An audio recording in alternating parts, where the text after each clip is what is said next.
6 de junio de 1974. El mar de Barents se extendía como una lámina de acero bajo el sol del norte.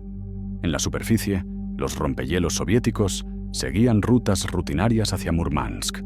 En el aire, el silencio lo cortaban solo las ondas del radar de defensa aérea.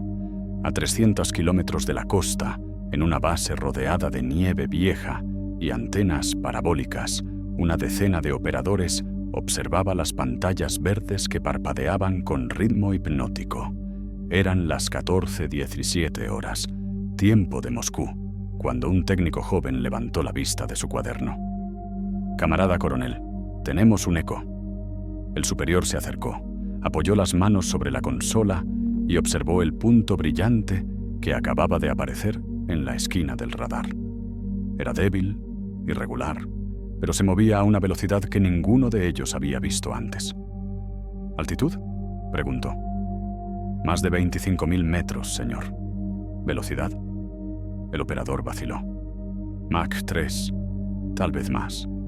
El coronel frunció el ceño.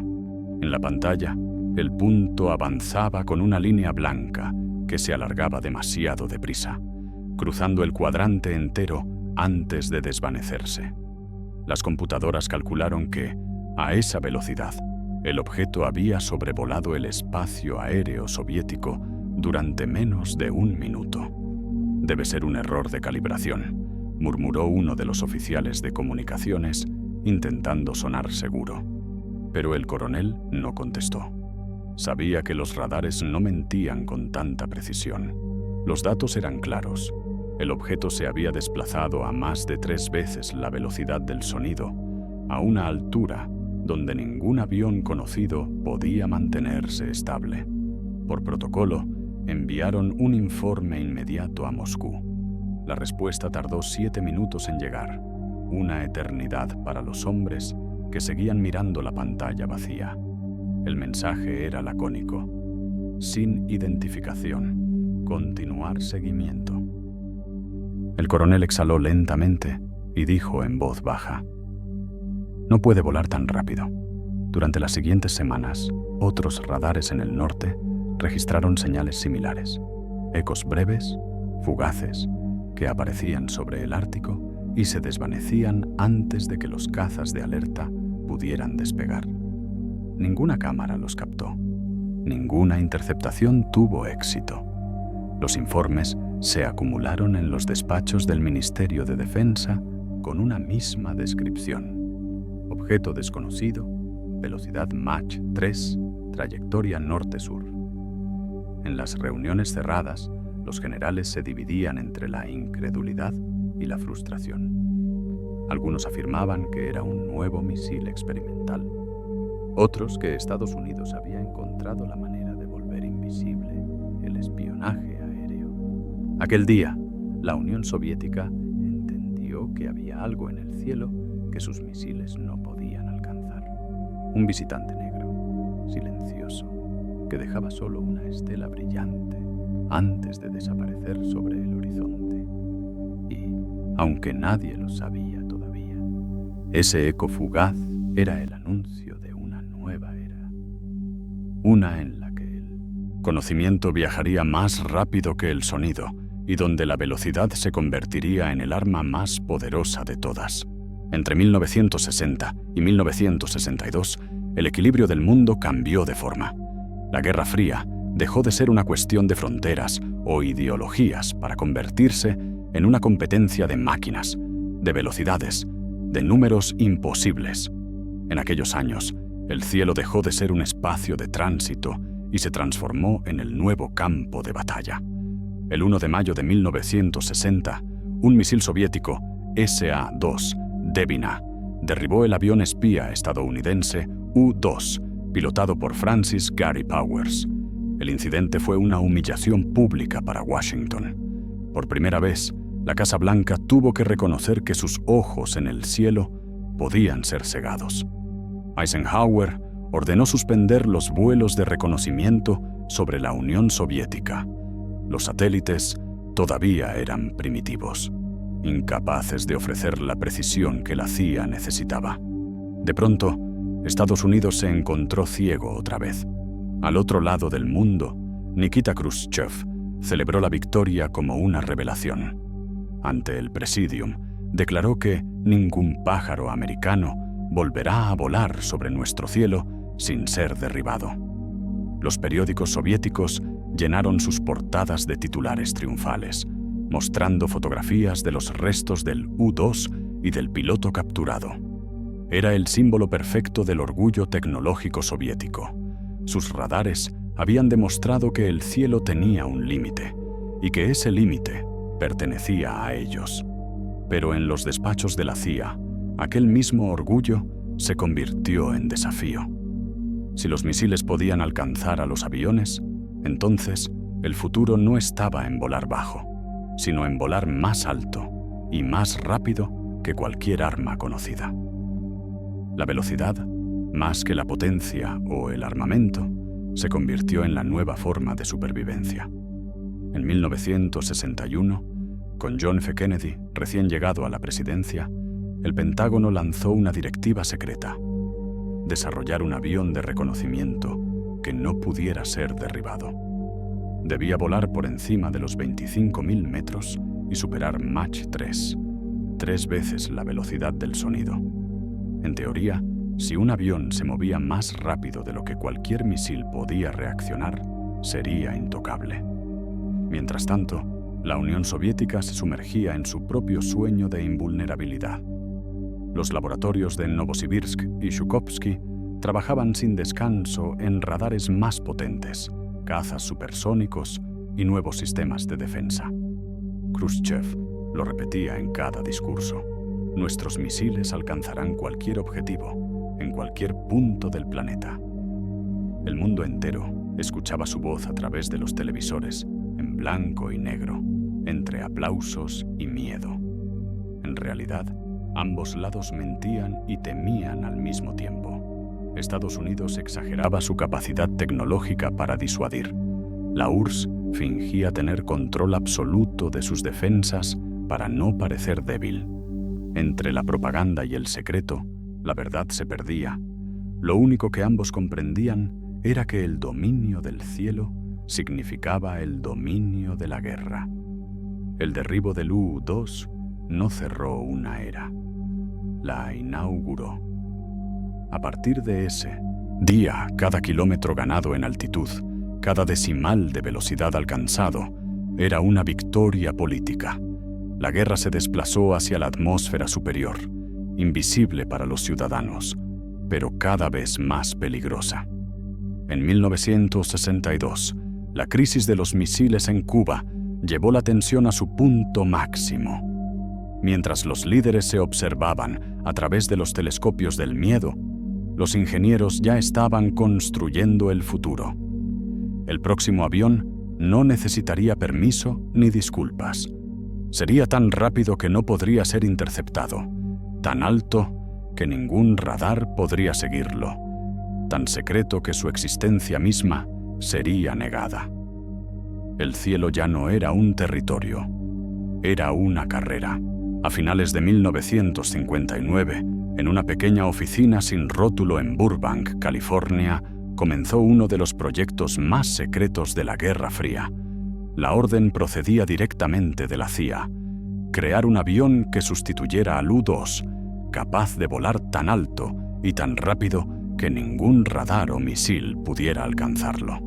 La tarea recayó sobre una división que ya era leyenda dentro de la industria aeronáutica: los Skunk Works de Lockheed Aircraft, dirigidos por el ingeniero más obstinado de su generación, Clarence Kelly Johnson.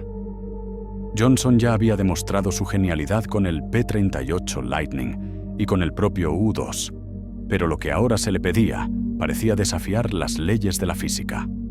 El nuevo avión debía superar Mach 3.2, 3 veces la velocidad del sonido, alcanzar 26.000 metros de altitud y mantener esas condiciones durante horas sin desintegrarse.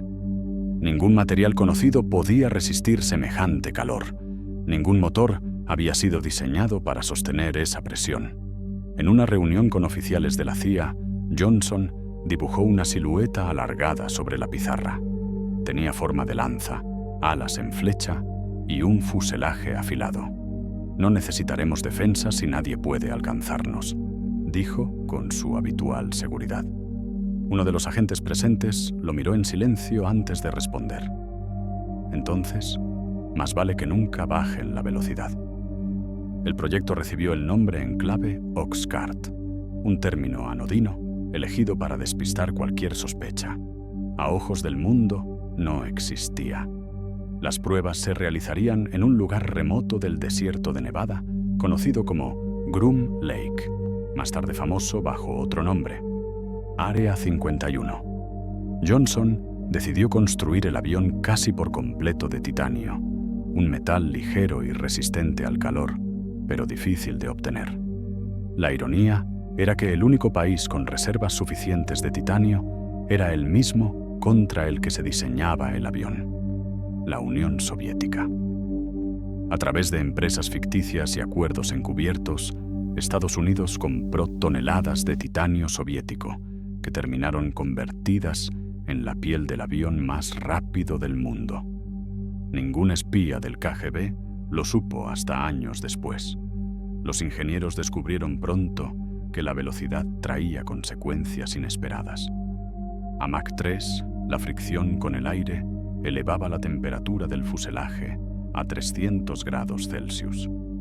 Las planchas metálicas se expandían tanto que el avión goteaba combustible en tierra. Las juntas solo se sellaban cuando alcanzaba velocidad de crucero. El combustible mismo, un nuevo tipo llamado JP7, era tan denso que no podía encenderse con chispa convencional. Los técnicos tuvieron que inventar un aditivo especial, trietilborano, que ardía con un destello verde al contacto con el aire. Los motores Pratt & Whitney ST-58 fueron rediseñados desde cero. No eran simples reactores. A velocidad máxima funcionaban casi como ramjets, utilizando el aire comprimido para aumentar el empuje. El avión, literalmente, se alimentaba del propio cielo. La pintura negra absorbente, creada para disipar el calor, le dio su aspecto característico y su apodo: el pájaro negro. Cada línea, cada remache, fue diseñada con un propósito. A esa velocidad, incluso 1 milímetro de irregularidad podía significar la destrucción.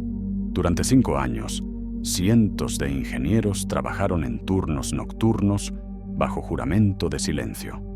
Sus familias creían que fabricaban piezas de transporte civil.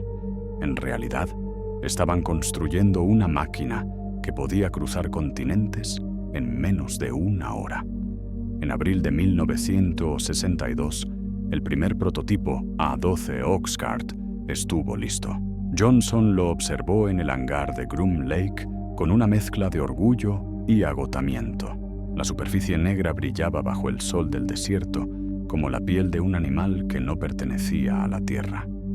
Nadie allí sabía si aquel artefacto podría volar o si se desintegraría al despegar. 2 años más tarde, la versión perfeccionada recibiría un nuevo nombre y un nuevo propósito: SR-71 Blackbird. Era más rápido, más alto, más resistente que cualquier avión que hubiera surcado el cielo.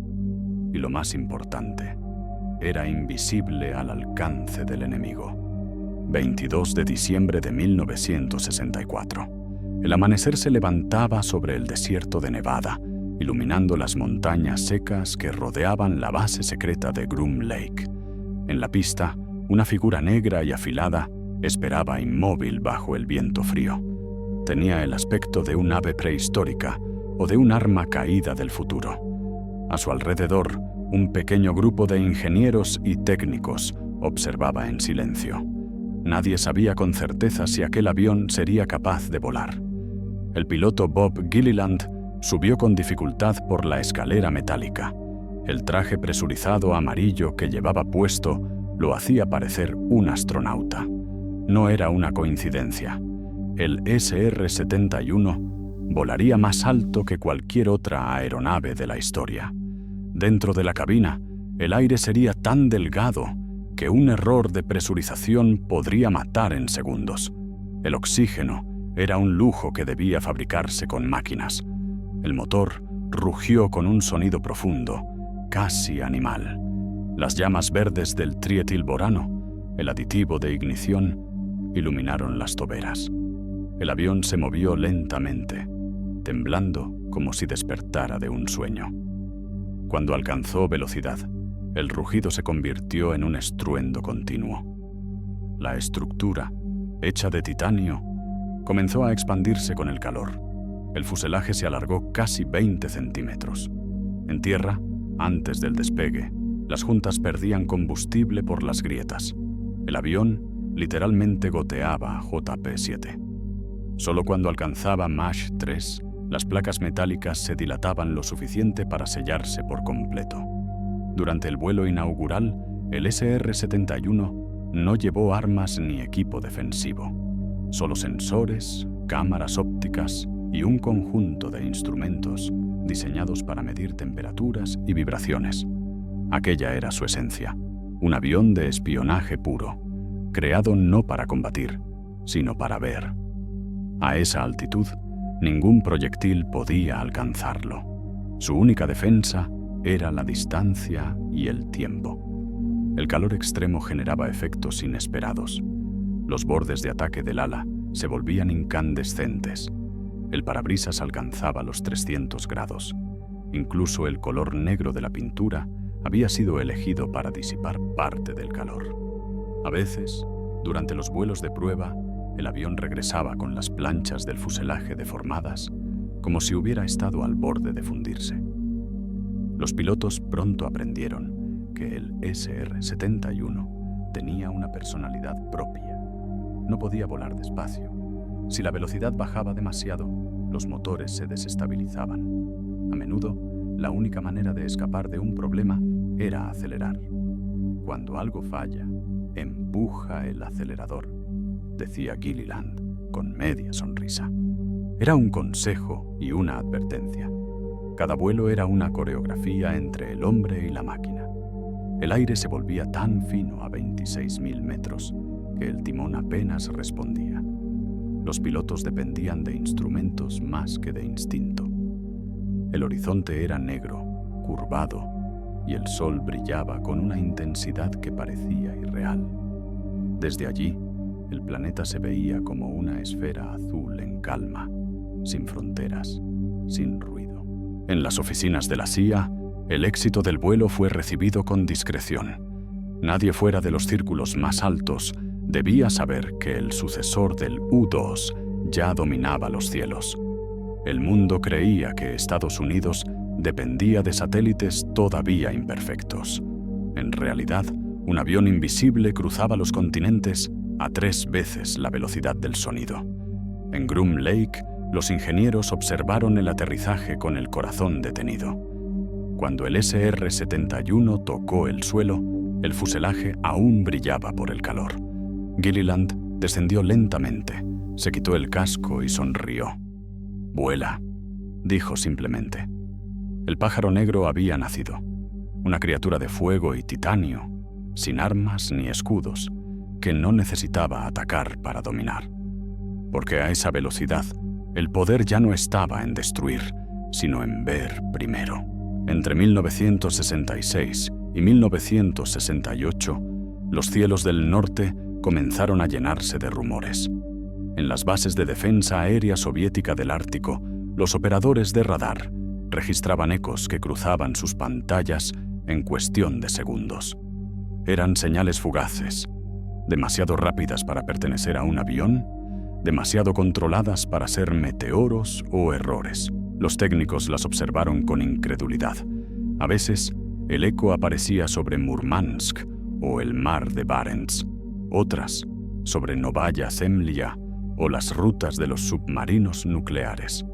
Siempre igual, una línea blanca que entraba y salía del espacio aéreo soviético antes de que nadie pudiera reaccionar. En los primeros informes, los analistas lo describieron como un nuevo tipo de misil de reconocimiento estadounidense. La lógica era sencilla. Ningún piloto humano podría resistir las fuerzas y temperaturas de semejante velocidad.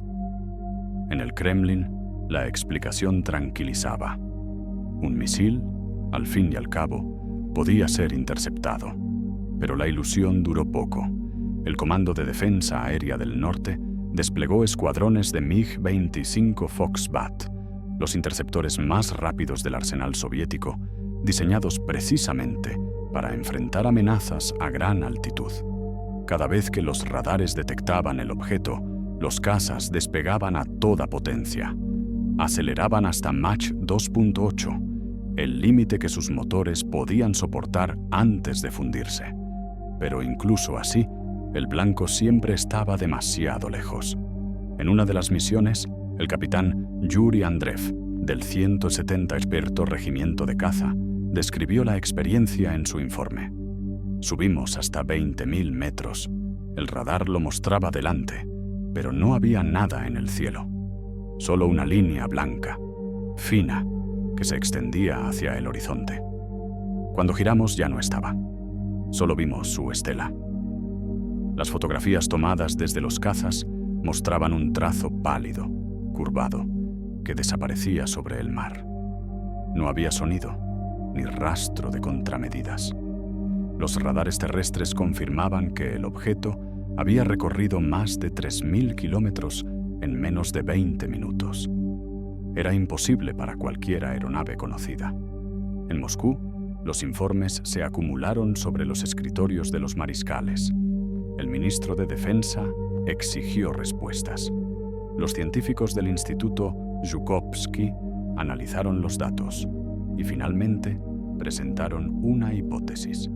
Se trataba de un avión de reconocimiento estadounidense, capaz de volar a velocidades superiores a Mach 3. Pero esa explicación generó más preguntas que alivio. ¿Cómo puede un avión moverse tan rápido y seguir tripulado?, preguntó un coronel durante una reunión del Politburó. Nadie respondió. Los ingenieros soviéticos sabían que a Mach 3 el calor del aire podía derretir el acero, que las uniones del fuselaje se dilataban hasta romperse. Y sin embargo, las pruebas eran irrefutables. Lo que fuera que sobrevolaba el Ártico lo hacía con precisión quirúrgica y sin dejarse alcanzar. El Kremlin reaccionó con su mezcla habitual de orgullo y miedo. Se ordenó la creación de un programa de interceptación ultra rápido. Se reforzaron los radares del norte y se inició el desarrollo de una nueva generación de misiles. Pero en el fondo, todos sabían la verdad. La Unión Soviética no tenía respuesta inmediata para aquella sombra negra que cruzaba el cielo. Por primera vez desde el derribo del U-2, los papeles se habían invertido.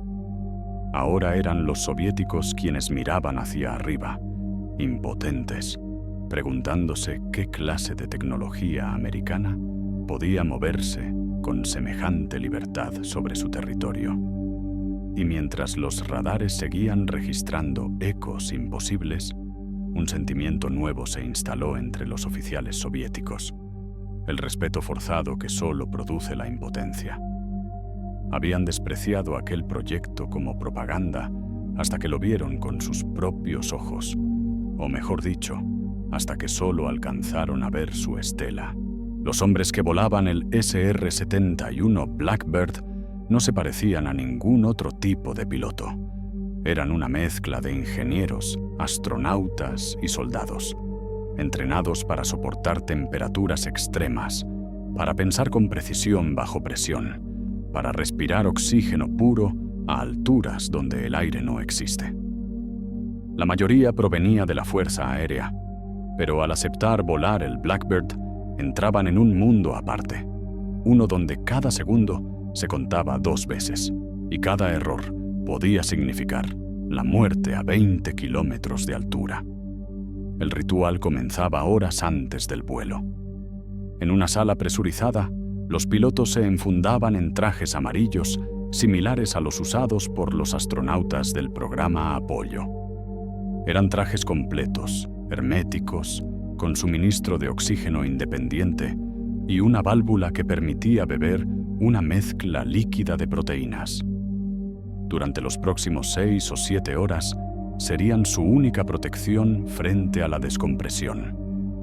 Fuera, el avión esperaba con las compuertas abiertas. El combustible goteaba sobre el asfalto caliente del desierto. Los técnicos revisaban una vez más las válvulas de los motores Pratt & Whitney 450, que rugirían con un sonido más cercano al de un trueno que al de una turbina. El aire olía a queroseno y metal caliente. El despegue era el comienzo de una coreografía milimétrica. El SR-71 necesitaba más de 4 kilómetros de pista para elevarse. A baja velocidad parecía torpe, pesado, casi inestable. Pero una vez que superaba Mach 1, el avión dejaba de ser un objeto mecánico y se convertía en algo vivo. Las vibraciones desaparecían, el sonido se descomponía y el horizonte se curvaba lentamente. A los 80.000 pies de altitud, la cabina quedaba suspendida en un silencio que parecía absoluto. El cielo ya no era azul, sino un negro profundo salpicado de luz. Desde esa altura, el piloto podía ver el arco completo del planeta. Las nubes eran capas inmóviles bajo sus pies. Los relámpagos se encendían en silencio sobre los continentes. Allí arriba no existía la velocidad, solo el desplazamiento continuo de la Tierra bajo el fuselaje. El vuelo era una sucesión de decisiones rápidas. En cada misión, el SR-71 cruzaba los límites de varios países hostiles: la Unión Soviética, Corea del Norte, China, sin violar oficialmente su espacio aéreo. Sus cámaras ópticas y sensores infrarrojos podían registrar con precisión un automóvil en una carretera desde más de 20 kilómetros de distancia. Cada vuelo generaba miles de fotografías y gigabytes de datos que serían analizados en Langley y en el Pentágono durante semanas. Dentro de la cabina, el piloto y su oficial de reconocimiento apenas hablaban. Las comunicaciones eran breves, casi rituales. Altitud, 80.000. Velocidad, 3.2. Temperatura, estable. Cámaras en línea. El sonido constante del oxígeno llenaba el silencio entre cada reporte. No había margen para el error. Un fallo en el traje, presión podía matar en segundos. Un problema en el motor podía convertir la aeronave en una bola de fuego a 20.000 metros de altura. Y sin embargo, cada piloto del programa sabía que era el lugar más seguro del mundo. Ningún misil podía alcanzarlos. Ningún caza podía seguirlos. A esa velocidad, la frontera entre la guerra y la paz era tan delgada como el ala del avión. Un pequeño cambio en el rumbo podía convertir una misión de reconocimiento en una provocación internacional. Los pilotos lo sabían, volaban con la conciencia de que cada giro del timón podía alterar la política del planeta. Cuando regresaban, el avión aterrizaba aún caliente, con el metal dilatado y las ruedas humeantes. Los técnicos se acercaban con precaución, esperando a que el fuselaje dejara de vibrar. Los pilotos descendían en silencio, con el rostro empapado de sudor dentro del casco. En sus informes no había épica, solo cifras, coordenadas y observaciones. Pero cada una de esas cifras valía más que un ejército. En plena carrera armamentística, mientras el mundo contaba misiles y divisiones, la inteligencia estadounidense contaba fotogramas. Cada imagen del SR-71 era una victoria invisible, una pieza de información que podía evitar o iniciar una guerra. Para los hombres que lo pilotaban, el Blackbird no era un avión, era una promesa. La promesa de que el conocimiento, si volaba lo bastante rápido, podía adelantarse al desastre. A comienzos de los años 70, la existencia del SR-71 Blackbird ya no era un rumor, sino una obsesión para la defensa aérea soviética. Los radares del norte lo detectaban de forma esporádica, un punto luminoso que aparecía y desaparecía sobre el Ártico, moviéndose demasiado rápido para que los algoritmos de seguimiento pudieran calcular su trayectoria. En Moscú, los oficiales sabían que ese avión llevaba consigo cámaras capaces de registrar cada instalación militar, cada base de misiles, cada reactor nuclear oculto tras el hielo. Era un intruso imposible de atrapar. El Comando de Defensa Antiaérea desplegó todos los medios a su alcance.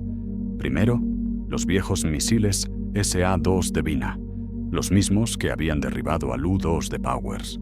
Pero estos apenas alcanzaban los 20 kilómetros de altitud.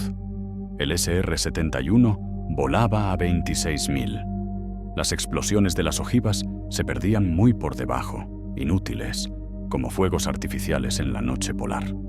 Después probaron con el SA-5 Gammon, un misil mucho más rápido y potente, diseñado específicamente para destruir blancos a gran altura. Durante meses, los ingenieros calcularon trayectorias, tiempos de ascenso, ángulos de interceptación. En teoría, el SA-5 podía alcanzarlo si era lanzado en el momento exacto y desde el punto perfecto, pero la teoría no podía predecir la velocidad del SR-71. Cuando el misil ascendía, el avión ya había desaparecido del radar. En 1977, los soviéticos comenzaron a probar el nuevo SA-10 Grumble, la joya de su defensa antiaérea, capaz de seguir blancos supersónicos con precisión digital. Aún así, los resultados fueron los mismos. Los radares podían registrar el paso del avión, pero solo como una onda de choque, un eco secundario que se desvanecía antes de poder fijar el objetivo. En una base cercana a Arkhangelsk, un comandante de radar resumió la frustración colectiva con una sola frase: podemos verlo, pero no tocarlo. Los cálculos de interceptación fallaban siempre por segundos. Los misiles se elevaban hasta su límite y se quedaban sin combustible, perdiéndose en el cielo mientras el intruso seguía su camino a Mach 3, dejando tras de sí una estela blanca que tardaba minutos en disiparse. Cada intento terminaba igual, con el silencio de la derrota y el zumbido vacío del radar. Los pilotos de los MiG-25 Foxbat, el orgullo de la aviación soviética, también intentaron alcanzarlo. Aceleraban hasta el borde de la desintegración, con los motores al rojo vivo y las máscaras de oxígeno vibrando por la presión. Pero incluso en los registros más optimistas, el Blackbird mantenía siempre 10.000 metros de ventaja y más de 500 kilómetros por hora de diferencia. Es como perseguir un rayo, escribió uno de ellos en su cuaderno de vuelo. Con el tiempo, la frustración se mezcló con una forma involuntaria de admiración. Los pilotos soviéticos sabían que estaban enfrentando algo más que un avión. Era una idea, un concepto de velocidad que rozaba lo inhumano. En los barracones hablaban de él como si fuera una criatura mitológica, un halcón negro que cruzaba el cielo demasiado alto para ser alcanzado, demasiado rápido para ser temido. Los operadores de radar le dieron un apodo irónico: la sombra que deja ruido. Porque el SR-71 no se veía, solo se escuchaba, segundos después de que ya hubiera pasado.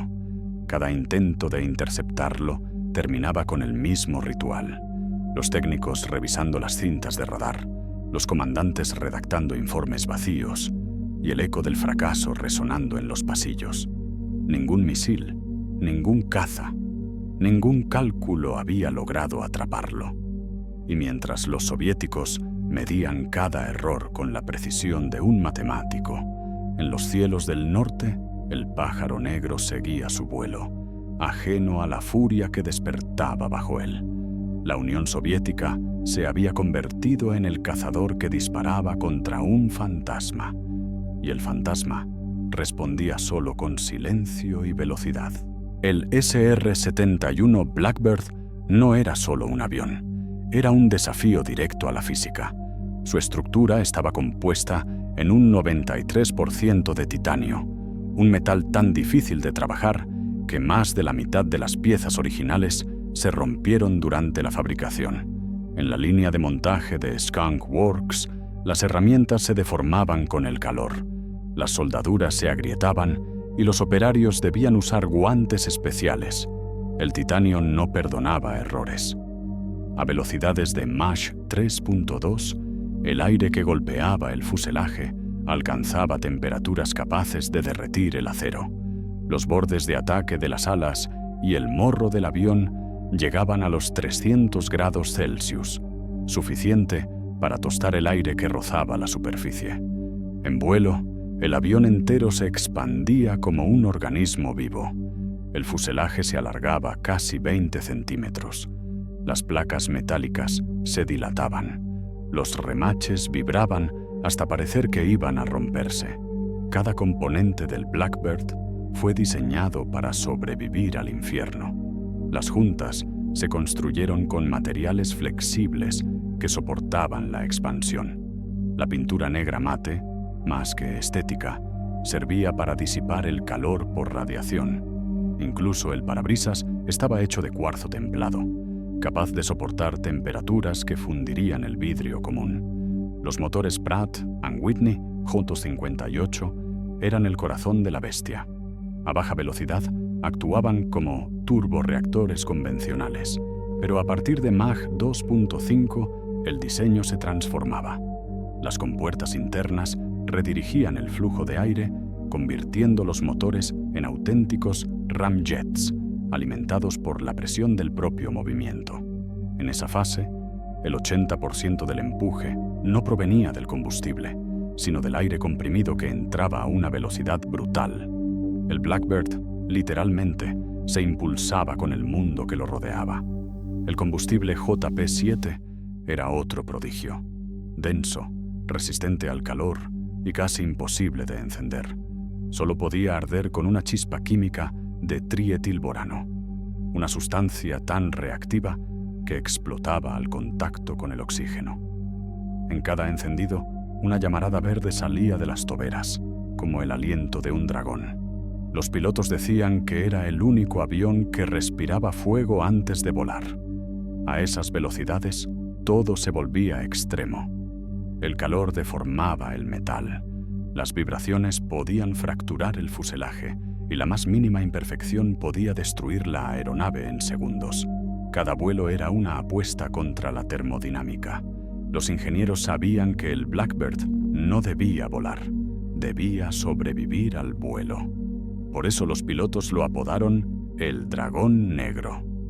En vuelo, las planchas de titanio se volvían de un color púrpura oscuro.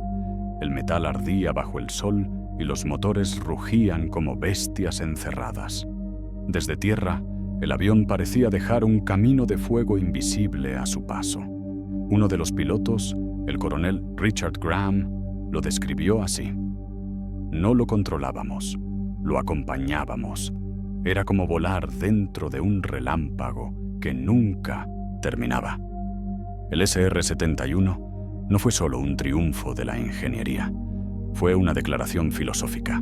Demostraba que la tecnología podía doblar las leyes de la naturaleza sin romperlas, que la velocidad no era solo un número, sino una forma de dominio.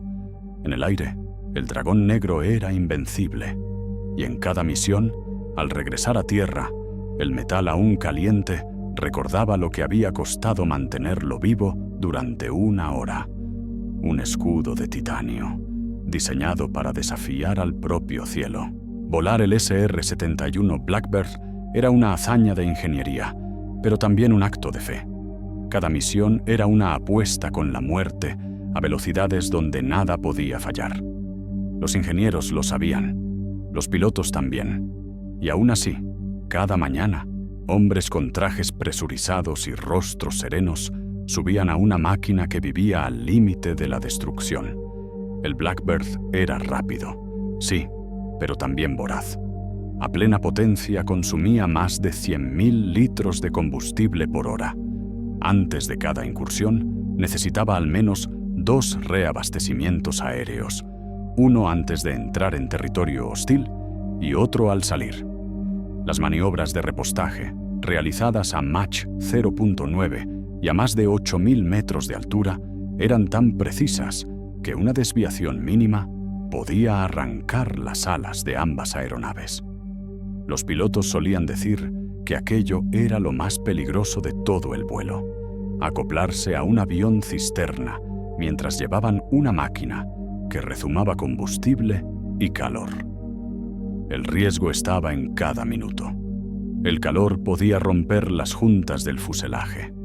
Un fallo en el sistema de presurización podía dejar inconsciente a la tripulación en segundos. Una simple pérdida de potencia en un motor podía desencadenar un giro incontrolable. A esas velocidades, el aire no era un aliado, era una cuchilla. Durante su vida operativa, el SR-71 sufrió más de una docena de accidentes graves. Algunos aviones se desintegraron en el aire, otros se incendiaron al aterrizar. En todos los casos, las causas eran las mismas: una vibración inesperada, una lectura mal calculada, 1 milímetro de error. Cada pérdida era una lección dolorosa que se añadía al manual de vuelo.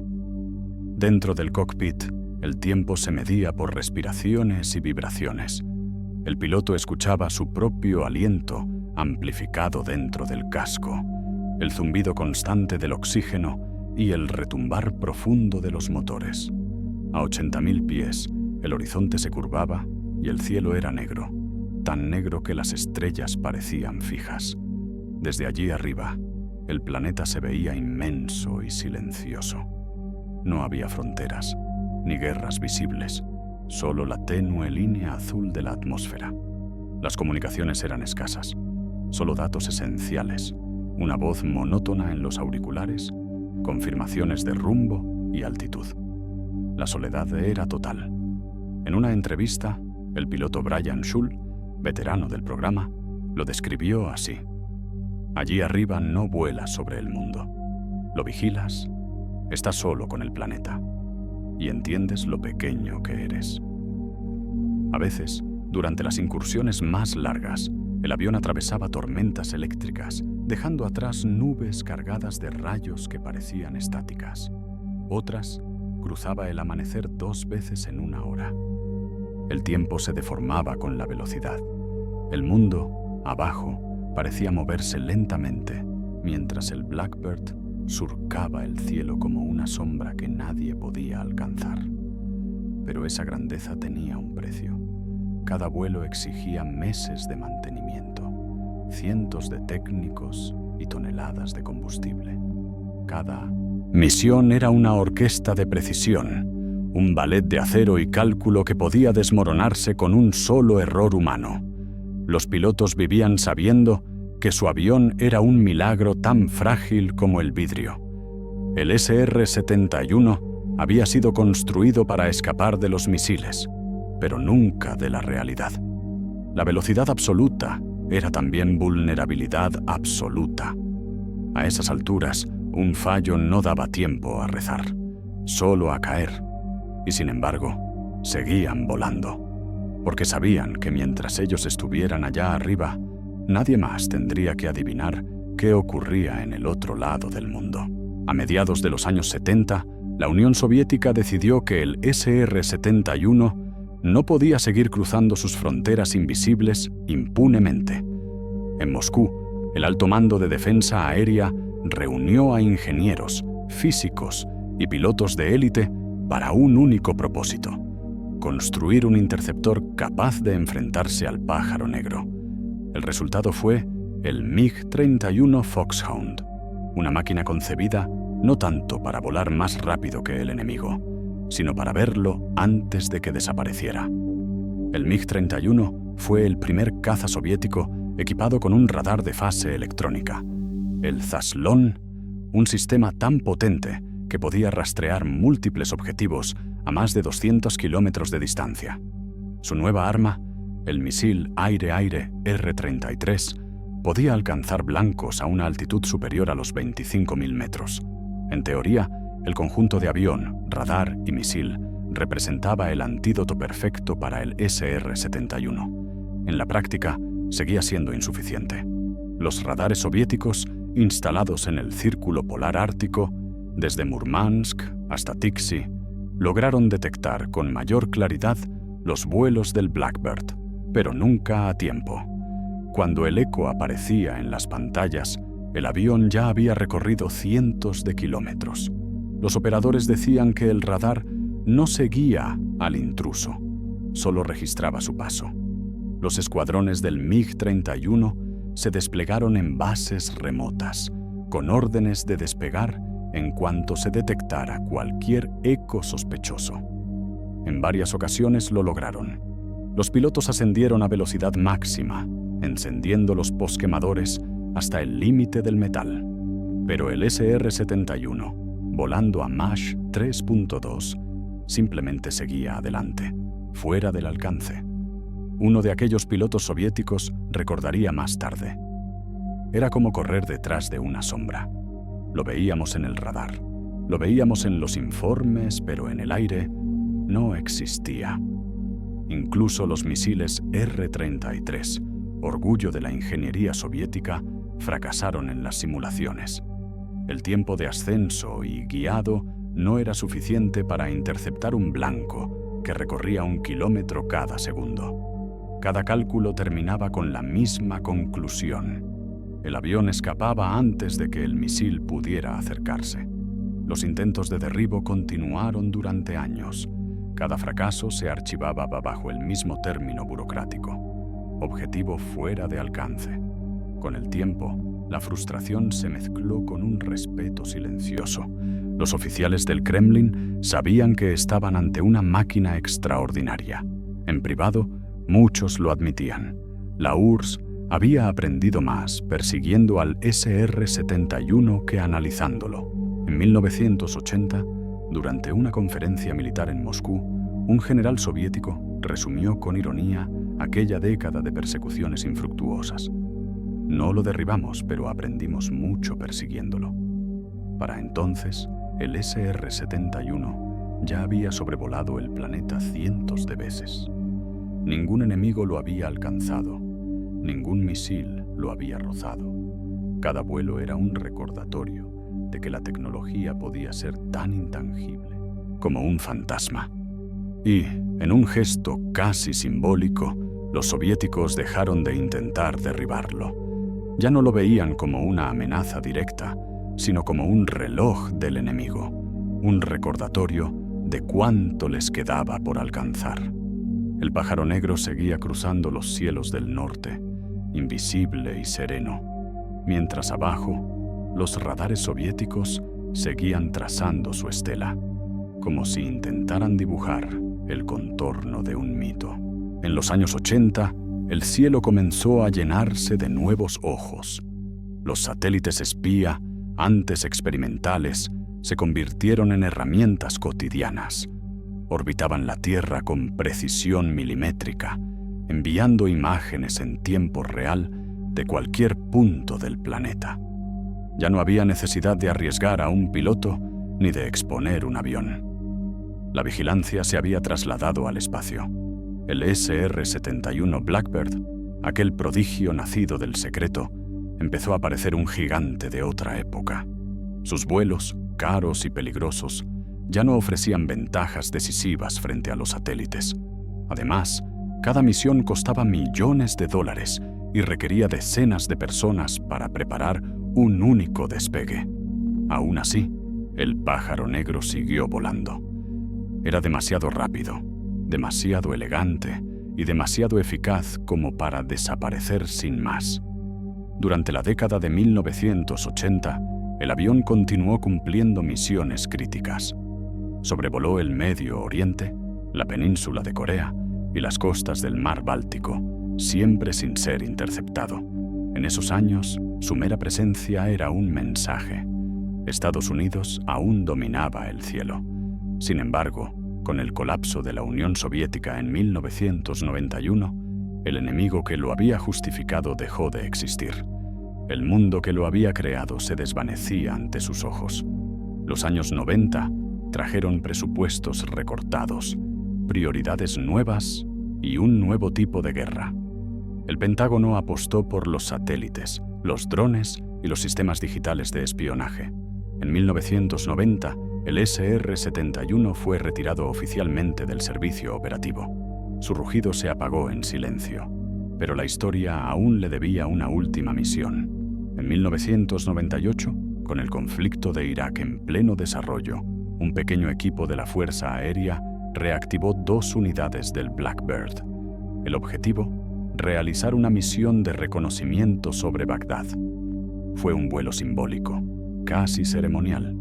El avión despegó, ascendió al borde del espacio, cruzó Oriente Medio a velocidad supersónica y regresó sin ser detectado. Había cumplido, una vez más, lo que ninguna máquina podía hacer. Cuando aterrizó, los técnicos se acercaron lentamente al fuselaje. El titanio aún estaba caliente, vibrando con el eco del vuelo. El piloto descendió de la cabina y posó una mano sobre el metal negro. Sabía que era la última vez. En el otro lado del mundo, en las bases aéreas de la nueva Federación Rusa, algunos oficiales siguieron la noticia por televisión. Muchos de ellos habían pasado décadas intentando cazarlo, observando su estela blanca desaparecer en el cielo polar. Uno de ellos, un coronel retirado, comentó con una sonrisa cansada: «Por fin lo han bajado, y nosotros seguimos sin alcanzarlo». El SR-71 dejó de volar ese año, pero su mito no se detuvo. En los museos de Estados Unidos, los visitantes podían acercarse a sus restos de titanio y ver su superficie quemada por el calor. Ninguna pintura ni palabra podía transmitir lo que significaba mantener una máquina así viva, más allá del límite humano. Los soviéticos, ya convertidos en rusos, asistieron a su retiro con una mezcla de alivio y admiración. Alivio porque el enemigo más veloz del mundo ya no surcaría sus cielos. Admiración porque sabían que, durante 3 décadas, ninguna arma soviética había podido tocarlo. El pájaro negro había sobrevivido a la guerra que lo creó.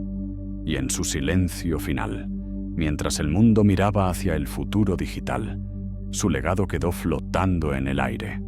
La prueba de que, en su momento, los hombres habían logrado volar más rápido que el miedo. Volvemos al norte, a una sala iluminada por la luz verdosa de los monitores. Los operadores soviéticos observan en silencio la línea brillante que cruza la pantalla, un eco fugaz que aparece sobre el mar de Barents y desaparece antes de que puedan mover un dedo. Afuera, el cielo polar está en calma. Dentro, solo el zumbido del radar y el parpadeo del punto que se desvanece. El comandante se inclina sobre la consola, cansado, incrédulo. «¿Lo tenemos?» El técnico niega con la cabeza. «No, camarada. Ya se fue. Nadie sabe de dónde vino ni a dónde fue.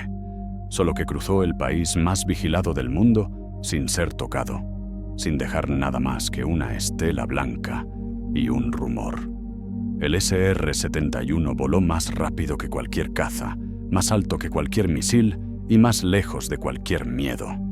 Los soviéticos lo despreciaron hasta que comprendieron que no podían verlo, solo perseguir su sombra. Durante casi 3 décadas, el pájaro negro fue la metáfora perfecta de la Guerra Fría. Una carrera por ver antes que el otro, por alcanzar lo que parecía imposible, por moverse más rápido de lo que la política, la ética o la lógica podían seguir. En los informes era solo una máquina. En la mente de quienes lo persiguieron era algo más, una frontera. Hoy, el SR-71 descansa en museos y hangares silenciosos.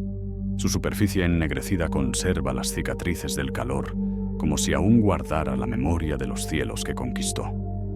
Los niños que lo observan no imaginan que, durante años, ese avión fue el límite del conocimiento humano. A su manera, el Blackbird fue una contradicción viviente. Una máquina creada para la guerra que, en su perfección, evitó combates. Ningún enemigo lo derribó. Ningún misil lo alcanzó. Su existencia recordaba que el poder no siempre consiste en destruir, sino en mirar sin ser visto. En la Guerra Fría, la victoria no siempre fue del más fuerte ni del más veloz, sino del que entendió que la información viaja más rápido que el poder. El radar soviético sigue en silencio. En la pantalla solo queda una línea tenue que se extingue lentamente. Y en algún lugar del cielo, mucho más allá del alcance de los misiles, la sombra del pájaro negro sigue cruzando la historia.